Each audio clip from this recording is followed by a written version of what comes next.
In this video, I'll show you how to make a mind map in Notion. This video is only for educational purposes only. Make sure you watch what I'm going to show you in this video. Open up your Notion. So go to browse templates. Come on in from the search, type in mind map. You don't need to actually worry yourself because there's a lot of different beautiful mind map templates for you. So I'm going to select the one with the best rating, 4.8.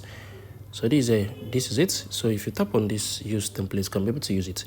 So the main idea is to accelerate learning with applying scientifically proven methods, right? So this is the template. So you can come on here and adjust it if you want. So it's very straightforward to the point.